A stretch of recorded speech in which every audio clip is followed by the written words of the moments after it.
Welcome everyone to the Young Professional African Collective, also known as YPAC, and I'm your host, Eberichi Obwaku. Here at YPAC, I talk to people doing work on the African continent or pertaining to the African continent. And today I have a very special guest with me. We're going to talk about entrepreneurship, we're going to be talking about work on the continent, and just how to bridge that gap between the U.S. and the continent. So without further ado, please help me welcome my guest. Please welcome my guest, JQ. Yes. So welcome. Thank you for coming. Oh, it's my pleasure. Yeah. It's my pleasure, for sure. Awesome. So you're here in the city. How are you feeling today? I'm feeling great. I mean, the weather is phenomenal. Yeah. We got that good summer. I guess, is it technically summer yet in Michigan? I think it's like end of June. Okay. It's technically when. Yeah. So no, beautiful weather. Whenever the sun is out, there's no way I can have a bad day. So yeah. Perfect. Awesome. So let's start with an icebreaker since we're in a good mood still. Can you tell me about like a Afrobeats or African song that brings like nostalgia to you? Oh, so my favorite artist is Asake. Oh, yeah. That is anything that he makes. It's a vibe for me. Yeah. And so just his production. So I'm a percussionist also. Okay. So for me, music is more than just lyrics. Okay. It's I look at the arrangement, the production, and like the way he puts his thing together, the way he's like the singing, all of the things. Like he just like that is like on a beautiful day like this, I'll play his music and it's just like everything's all good. Yeah. One of the songs, I forgot what album it's called. Maybe it was his second album, but Organize. Yes. I will have that song on repeat all the time. It's just, like you said, it's a vibe. And it's like, especially with, and I feel like it's also something like that. It's so there's a message behind it too. So it's like, okay, I like a vibe and a message. So yeah. Yep. So did you see him, have you ever seen him in concert before? Yeah. So when he came, actually, was it the last two times? But Afro Nation, or I think they changed the name. But yeah, I've seen him live maybe about 3 times. Okay, he's a really good performer. He has a good time, so it's like, okay, if you're having a good time, I think that just makes everyone else have a good time as well. So, and the music and all the things. So, okay, that's okay. Yeah. So yeah, let's jump into it. So, can you give me a bit about your background, where you grew up? And then your education, a little bit about that. Sure. Yeah, I always like to start. So I'm a little country boy from Flint, Michigan. Okay. And so I like to say that. Because Flint, most of the people, like my parents, my grandparents, and that generation all kind of migrated from Mississippi, Arkansas, Louisiana, Alabama. And so we call ourselves country because we still, I used to spend my summers in Arkansas, Little Rock, Pine Bluff specifically. Okay. Yeah, so from Flint, Michigan, was fortunate. I'm one of 3 boys, Bill and Ruthie Quarles' son. Okay. I grew up in a very interesting kind of dichotomy where I grew up in a very rough part of the city where I was one way when my parents wasn't around. And when my parents was around, my parents was like lifers in church. So when they weren't working, they were in church. So I would be in church. And then when they weren't around, I'd be in the streets. And so I used to be in a gang. So I grew up with these two kind of worlds that I was navigating. Yeah. And so was fortunate to, progress without going to jail or getting murdered. Yes. Because that was actually a real reality where I come from.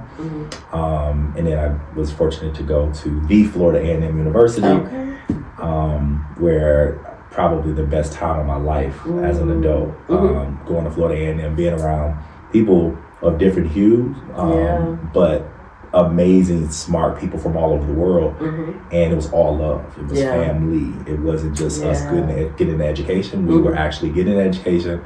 We actually liked each other. Yeah. And to this day, we are, some of my best friends and networks that I have all over the world, it's people I met at FAMU. Oh, shout out FAMU.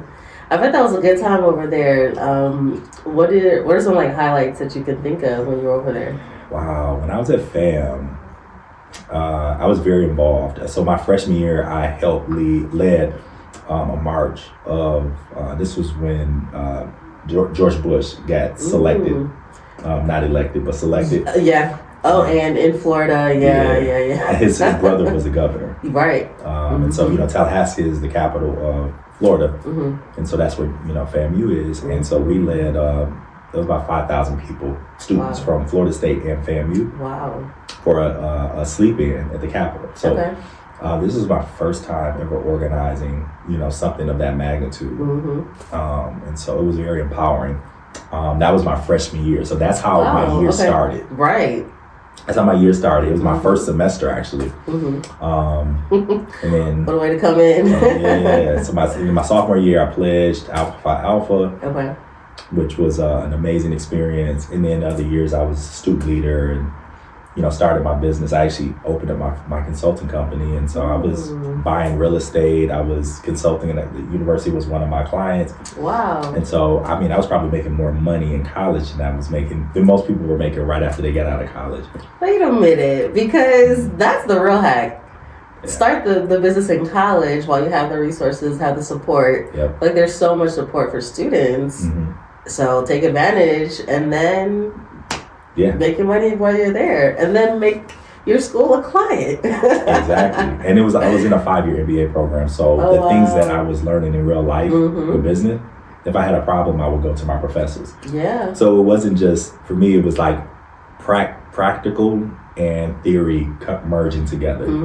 And so I didn't really go to classes much, only to take the test and do the things that I needed to do to move forward. But I would actually schedule office hours with my professors. Okay. And I was fortunate to go to South Africa. That was actually my first international trip ever. That's a beautiful way to do it. Yeah. What city? So I was in Joburg. Okay. Yeah. So I spent a semester there, and that changed my life and opened my eyes to a lot of different things. Again, my first international experience, period. Besides like Canada, which it counts, but it's like right. Across the Atlantic, it's so different. Yeah. And so I at that moment, I vowed to myself that I'm going to figure out a career or an occupation where it requires me to travel, to experience different cultures, to be a part of it, and was fortunate after years later to be doing that full time. I love to this day. So, wow. So, okay, take me back to, I guess, when you were thinking about starting your business, or maybe, I don't know, was it very clear that you were going to start a business, or were you just kind of like doing things already and then it's like, oh, I should turn this into a business? While you were still a student? Yeah. So growing up in Flint, I've been an entrepreneur since I was 8. Okay. So I had a paper route. Oh, I used to, I worked for the Flint Journal. It was called Flint Journal back then. But so I grew up where most of my friends sold drugs and did things illegal. I was different in the fact that I had a mother and a father in the home, particularly a father. Yeah. And my father is just, 6'4", 250 pounds. I was scared of him. Okay. And one thing, my dad was all in my business. So I couldn't sell drugs. I couldn't steal like my boys would do and all that kind of stuff. So I had all these different hustles. Yeah. So when I was growing up in Flint, we knew how to hustle. I had t-shirt companies. I had, this was all before I went to high school. I had a t-shirt company, janitorial business.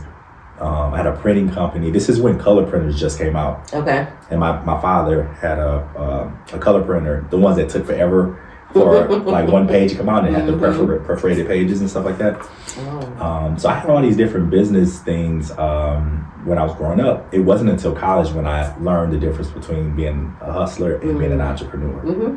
And how to put together processes and systems in place so that it can scale. Yeah. Right. Opposed to me I was selling CDs out the back of my trunk. I was doing, selling candy, all that kind of stuff. Okay.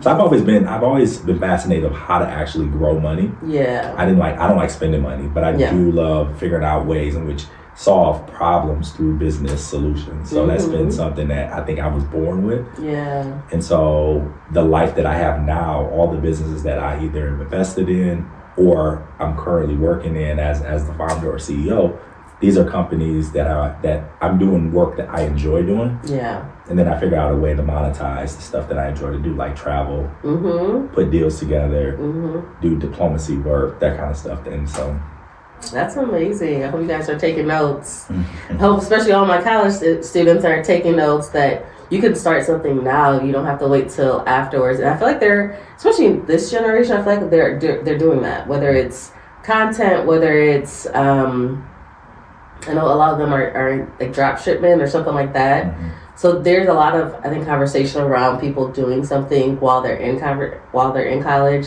And to hear a successful example of how to do that, and then how you can turn that into your career. It doesn't have to be as traditional. I think especially now, I think people need to think about non-traditional ways. You can still, if you want to do traditional things, do that, but also know that there are other options for people.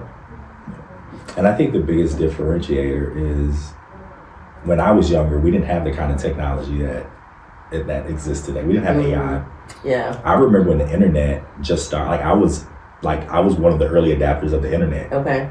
I remember when Hotmail just became it was Hotmail, Yahoo, and AOL. Okay. And you can get an email account. Mm-hmm. AOL, I didn't get that because you had to pay for that, and it was like the dial-in. This is before wireless. Okay, yeah, dial-in. Mm-hmm. So yes, I remember those days, and a lot of the stuff we didn't have like e-commerce like it is now. So yeah.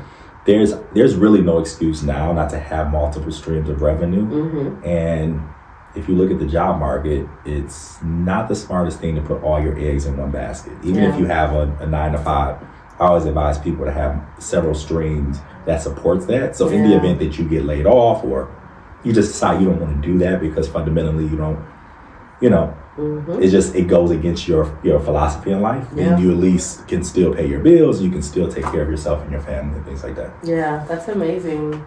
So I want to talk more about your South Africa trip. You were there for like 3-4 months. Yep. What types of things were you doing when you were taking classes over there? Yeah, so I was doing like economics. It was a lot of the stuff was around economics.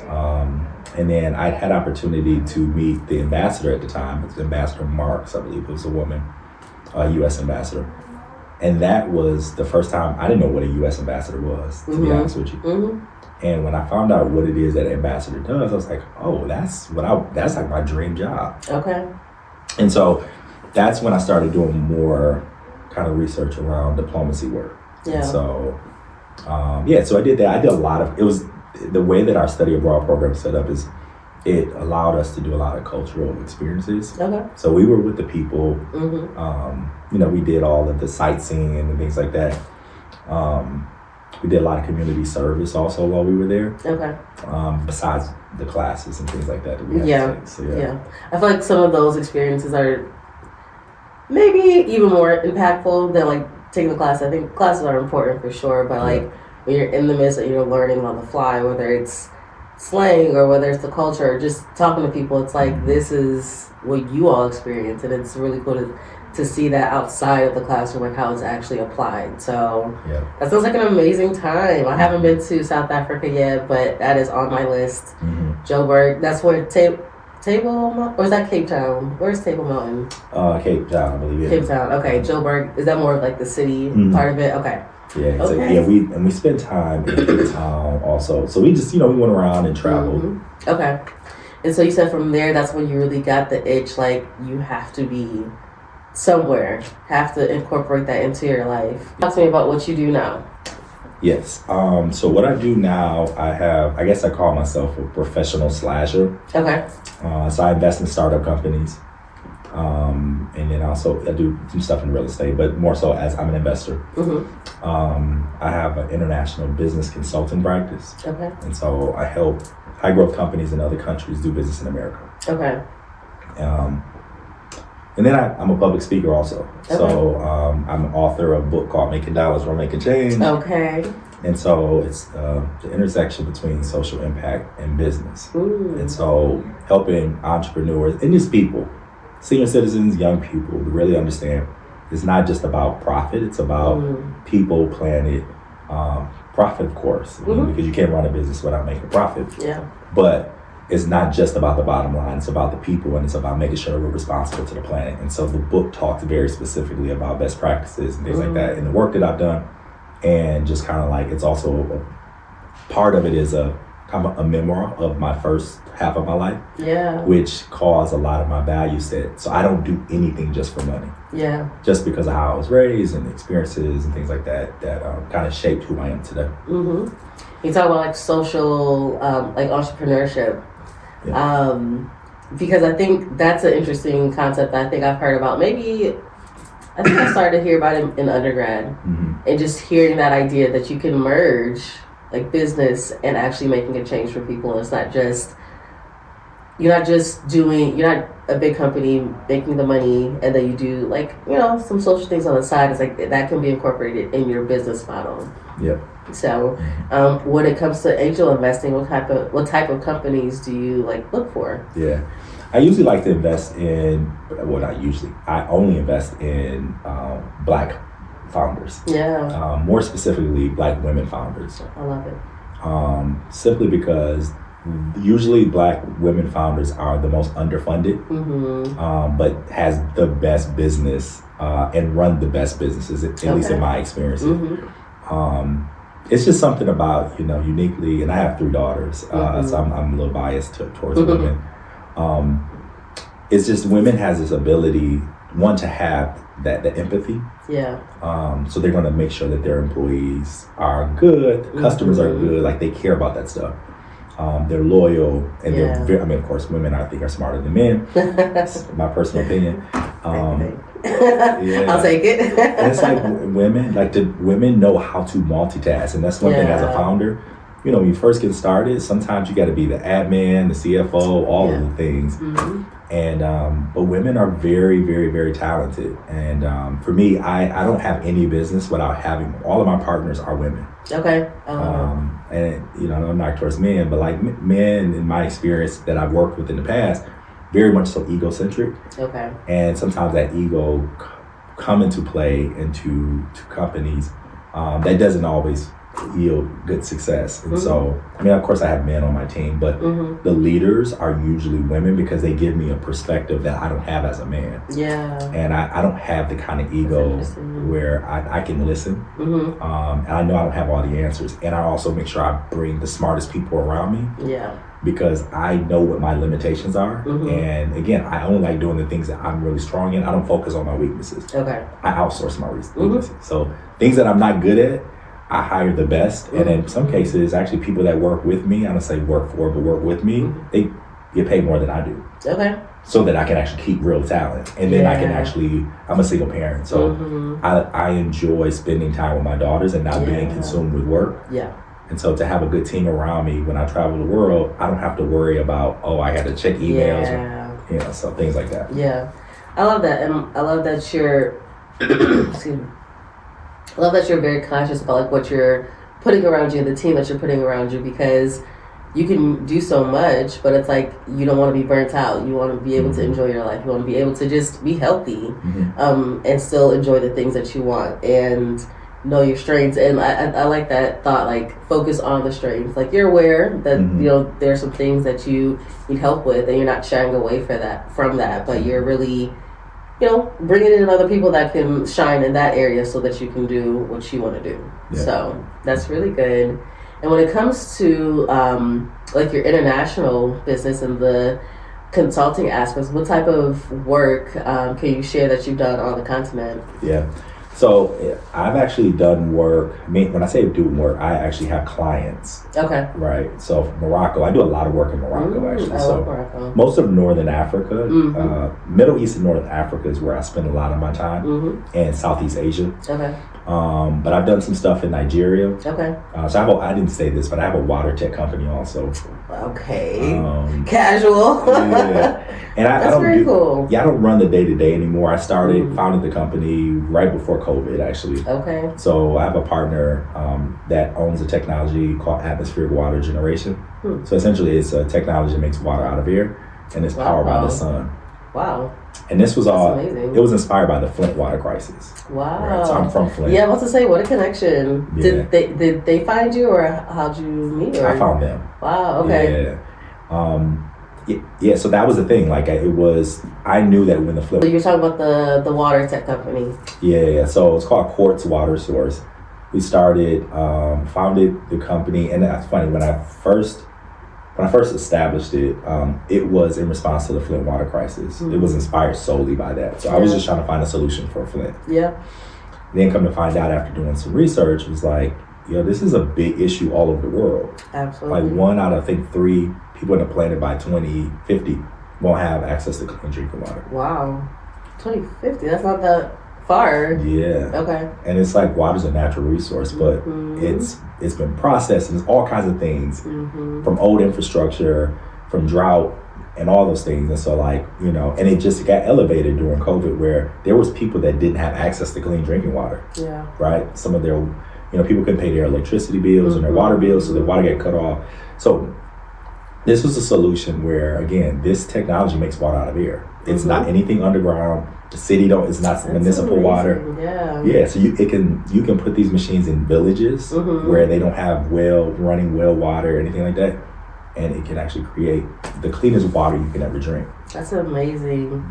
That's what that science, I'm thinking of like in like middle school science class, like the whole like precipitation cycle. Like that's very cool that you can actually take that and then provide that clean water for people because it's essential. And to do it in a place like Nigeria, I'm Nigerian, so anything Nigeria related. Igbo or? I'm Igbo. Igbo, okay. What part of the place of Nigeria were you at? So I was in Lagos. Okay. Yeah, and so I actually was fortunate to have a naming ceremony. Okay. So my name is Adetukumpo. Okay. Yeah. What does that mean? The crown has come back home. There it is. Yeah. There it is. Yeah. That's amazing. So it was one of the Obas in Victoria. Is it Victoria Springs? Victoria? I can't remember the village, but yes, I was able. Like one of the chiefs actually named me, and I actually love the name because the name, the meaning is very similar to the meaning of what my name is in Hebrew, Jonathan, which my dad named me. So it's this idea that, in Hebrew, Jonathan means God's gift. Okay. And it's almost similar to Adetukumpo. Yeah.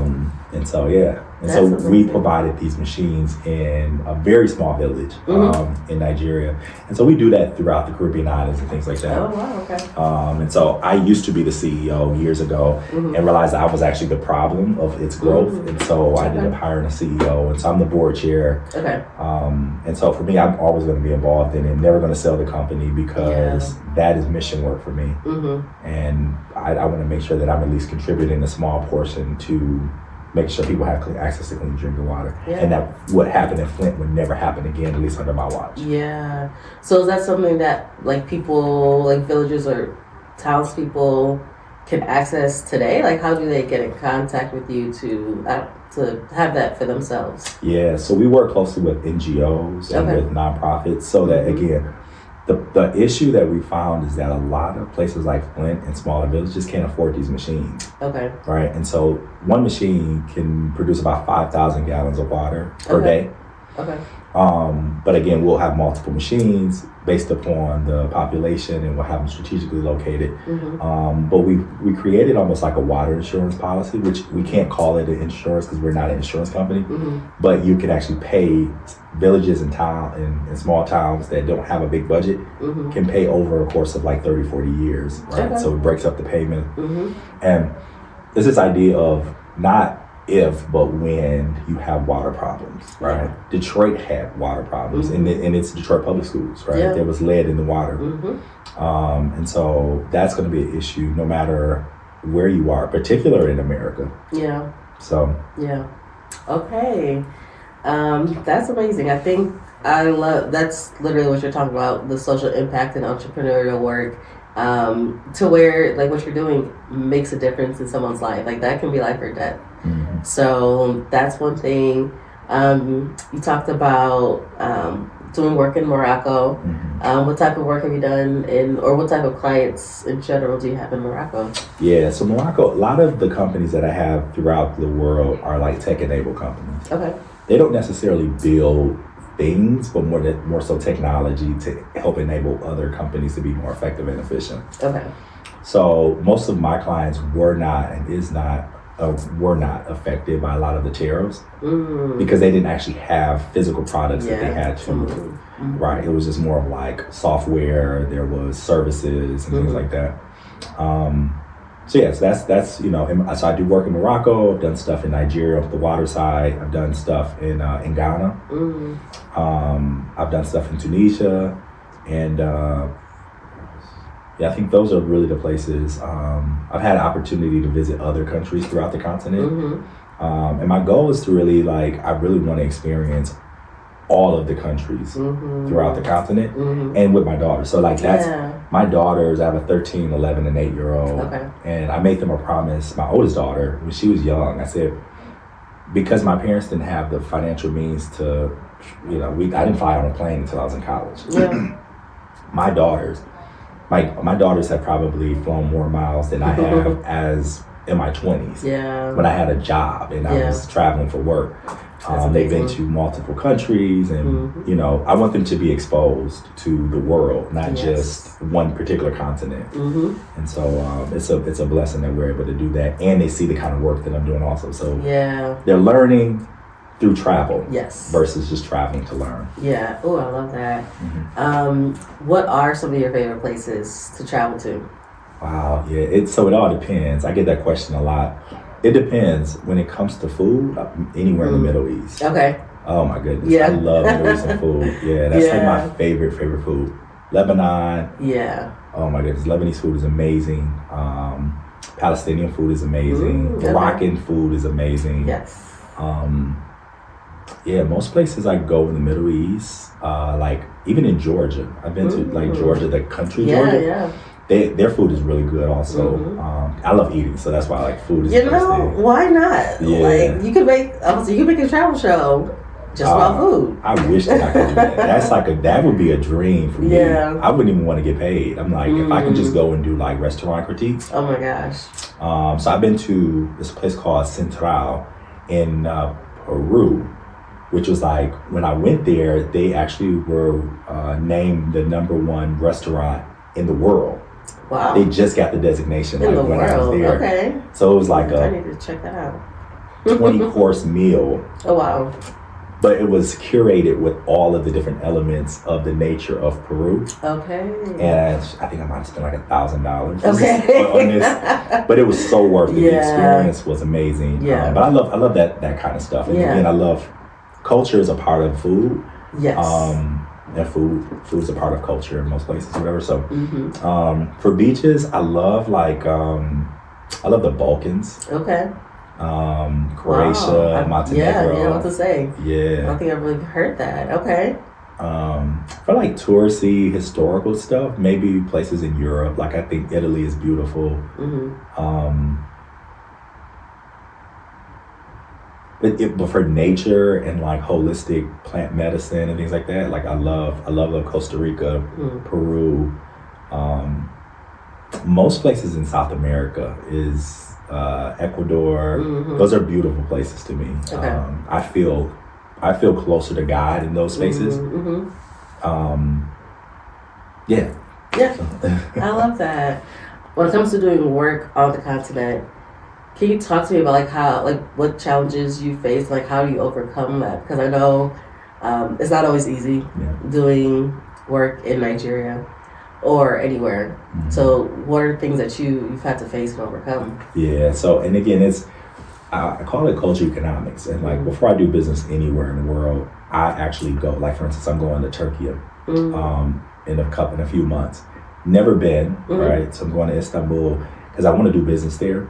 But before I do it, I go there to sit and learn. Yeah. Opposed to coming with my American values. Ooh, that is powerful. Yeah. So I come, listen, learn. How do you all do business? What's the best way of, how do I communicate to you all so that I'm not offensive?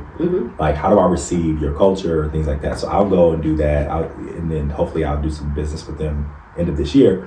But I go to do that. But the challenges that I've had throughout the continent, you're in a different place where there's different players, and you have some good apples and bad apples and things like that. So what I normally do is I usually find partners that are on the ground that can speak the language and can help me vet through what's real, what's not, so you're not getting scammed and all that kind of thing. And I do that anywhere I go. Yeah. And so I usually partner with them. We'll work out an arrangement where they'll get a percentage of the business of revenue of what we earn. But they're the people that is like my trusted eyes and ears. Yeah. Because I can't just like jump on a plane and go to Nigeria like whenever things are bad, or when there's like a payment issue, which I've had issues like that with, dealing with people who are frauds and, you just don't know. And that happens anywhere in the world. So I like to have people that understands the people on the ground and can say, no, you don't want to work with that person. Yeah. You want to work with this bank, not that bank, those kind of things.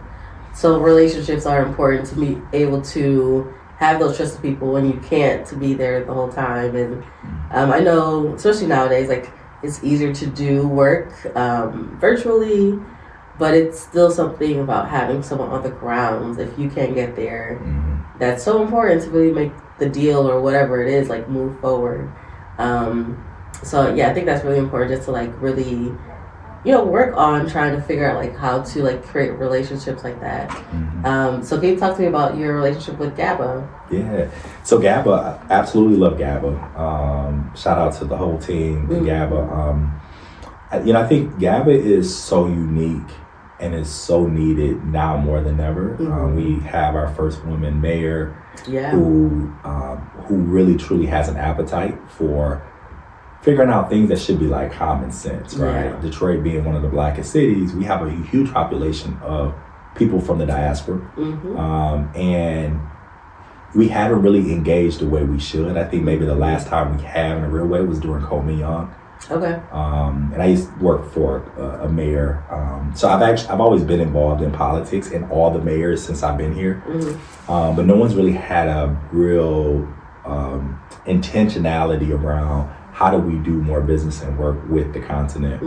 And so GABA's in a great place now where they have their own marketplace. They're doing some amazing things. They have their scholarship, they have their gala that's coming up. And it's just working with them. It's phenomenal. They're really, really good people. They do what they say they're going to do. They follow through. And I just really look forward to having more trade and more economic development and cooperation with all throughout the continent, but through GABA. Yeah, and that's actually how we met, through the GABA. They had a roundtable where they were discussing like how do you create that ecosystem, specifically like raw minerals between Michigan and Nigeria. But I know that there's so many places around the continent that it's applicable, and the diaspora in general. So to keep having those conversations, I really just enjoy learning about that and figuring out ways to figure out like, okay, what am I going to contribute to this?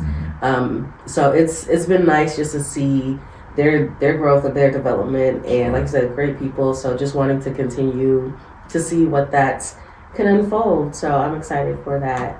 I know we alluded to your book a little bit, but can you talk a little bit more about your book? Sure, yeah. So it's called Making Dollars While Making Change, and to play on making dollars. But it really is. So the first part is really talking about how we got here, meaning like who am I? Okay. Because to understand my history, to understand my childhood, it shows you're able to understand who I am today. Yeah. My dad, which is my hero, still alive, I'm grateful for. He always instilled into us, to much is given, much is expected. So since I was a kid, my dad always used to speak life into me. My dad told me that I'm special. The reason why I don't have a middle name is because I'm uniquely special. Interesting, okay. The reason why he named me Jonathan is because he said you're a gift from God. You're God's gift. Okay. So you have to walk in your gifting. Oh. Right. So my dad used to speak these things to me. I didn't believe a lot of the times, like whatever. Like I want to be like everybody else. But my dad he loved me in spite of, I was really bad when I was younger. Okay. I was really bad. I used to get in a lot of trouble. Okay. But my dad loved me in spite of. Yeah. I've never really seen my dad mad at me. And I used to do a lot of things that would have warranted him being mad at me. He'd always tell me he loved me. And he always told me, he's like, Jonathan, you're not going to work for someone. You're going to be not just a boss, but you're going to be a game changer. Okay. And that's kind of the underlining of the book. It's like, this book is for like game changers, right? Yeah. So it doesn't matter whether you're in business, education, philanthropy. If you really want to make impact in the world or in your community, this book gives you real practical tips and tricks of how to actually do that. Okay. It's not just a book of theory. It's not a book of, it's not even a book a lot about of myself. It's more of like lessons that I learned, failures that I made, which I made a whole bunch of them. Actually, at the end of the book, I wrote a letter to myself, my younger self. Like I'm 44 now, but when I wrote the book, I think I might have been 40 or something like that. And I was reflecting back of my younger self, the teenage JQ, the 20-year-old JQ, where I just, when you're in your 20s, you don't really think about life in the way that you do when you're in your 40s. Okay. And so all the things I've done, I talked about the things that I'm happy. I said, I actually was talking to JQ, like, I'm proud of you for doing this, for overcoming this. I have 4 near-death experiences since I was a baby. Wow. I had pneumonia when I was a newborn, and doctors thought I wasn't going to survive. When I was 12, my best friend got murdered right in front of me. Oh my goodness. And I could have been, I should have been dead, actually, because I was a witness to the crime. I got in a really bad accident when I was in my 20s, when I was living in Atlanta, and didn't have a scratch on my body. A semi-truck hit me. Oh my goodness. And had not one scratch on my body. Wow. And then I had a recent situation a few years ago where it was with a gun, and fortunately I didn't get hurt. To say that. So yes, covered. Yeah. So that's again, this is the thing that my dad used to speak. So to me, like when I experience those things and being very much so in self-reflective mode all the time, I realize that I have work to do, and I realize I'm on assignment. Yeah. So like where I'm at now, I don't have time to play around with giftings that God has given me. And so I'm very careful about who's in my circle, what I do, how I spend my time, what I'm thinking about. Because one, I have 3 daughters to raise, and I'm raising them as a single parent. I'm grateful for the opportunity because they're raising me also. But I've become a better man and a human being because of all of the experiences, good and bad and ugly. For sure. Yeah. Oh my goodness. So where can people find your book? Yeah. So everywhere they sell books. So Amazon, Barnes & Noble, Walmart, my website, jonathanquarles.com. So, yeah. Okay. Were there any final things that you wanted to bring up? Or any maybe final words that you wanted to say to the people? I wish I could remember this poem. I love poems. It's very much so, to me, I internalize the poem. I'm going to probably mess this up. But it's like life without purpose is barren indeed. Before you have a harvest, you must first plant the seed. It can't be an obtainment unless there's a goal. A man is but a robot unless there's a soul. If you send no ships out, no ships will come in. I can't remember the rest. I think prayers can't be answered unless they're prayed. But that last part I can't remember. But it's this idea of figure out what it is that your purpose is in life. And it sounds so cliche, but the reality is we're here for a very specific reason.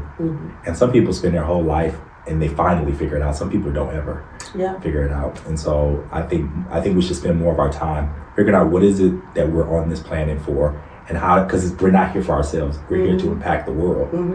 And once you figure out what your thing is, you spend all of your life and your time and effort to do that, because it's not about you. It's about how you can positively effectuate other human beings, other things in the planet, and communities, and generations that are yet born. Okay, y'all. I hope you taking notes. There have been just a lot of good tips and things that you said throughout the time, but I think that was a beautiful way to wrap it up. Like really, go about finding what your purpose is. And sometimes you have to hit your head a few times to figure it out. And sometimes it might look differently. Maybe there's the same consistent thing. I don't know if that's been true for you. The mission has always been there, but just how it's kind of presented itself has changed over the years. Okay, so yeah, I hope you take notes.